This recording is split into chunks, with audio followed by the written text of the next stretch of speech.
Hey, it's Drew Neiser with another Tuesday tip. We just spent an entire hour talking about the challenges of recruitment and retention. We ended up linking them all back to culture and how having a stronger employee culture would help, at least in some of this way. So first up, JD from Tigo Energy. JD, what's your tip in this area? To me, culture and brand are cousins, and they're highly related.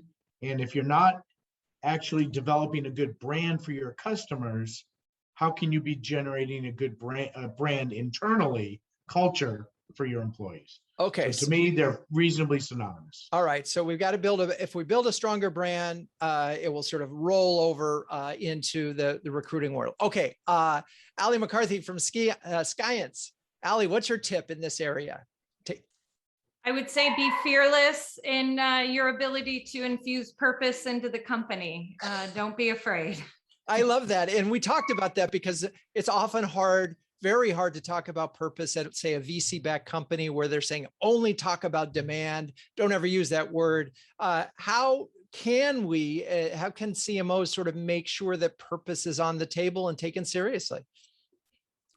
I think it has to be part of the messaging architecture from the beginning. It's not an add-in. It's not something that has cute taglines. It's something that's infused, and we really think about how we're going to move the messaging architecture forward with that as part of the foundation of it. Totally so on board with that. Okay, next up, Jamie Walker from Keyfactor. Jamie, what is your tip related to this topic of that we're sort of employer brand all the way to regular brand to recruitment? Yeah, I would say take some of the successes and initiatives that you're doing internally in your business and make sure that that's part of your external communication, so that whether it's social and other ways that you're living your culture on your external website, and we do well with that as well as social media. So what we're talking about here is that you're really sharing what's happening on the inside so people can come in and actually start to see the humans at the company. Correct. Yeah. If you have positive culture inside, you make your employees advocates of that and sharing the word, and make sure that you're sharing even little initiatives that you're doing, whether it's within the community or internally.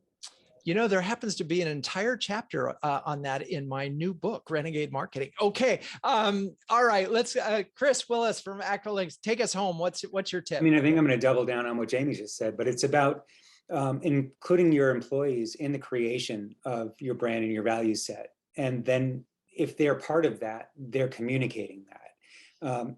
If you can't answer the question of what's your culture, and all your employees can't answer that, it's likely that you don't have one, and that's going to hurt you. I love that. So how do we actually involve our employees in the development of this brand? Maybe an employee survey at the beginning of when you arrive? It's bigger than that. We actually spent a good portion of time last year building out into small teams of 10 to 12 people to go through vision, mission, and values, and then boil that all up into one master set of commonalities, creating our value statement, validating that with the entire organization, and getting the company behind it. And that drives decision-making in our business. We actually live our values. And when somebody says, what's it like to work there? Every employee can answer that question.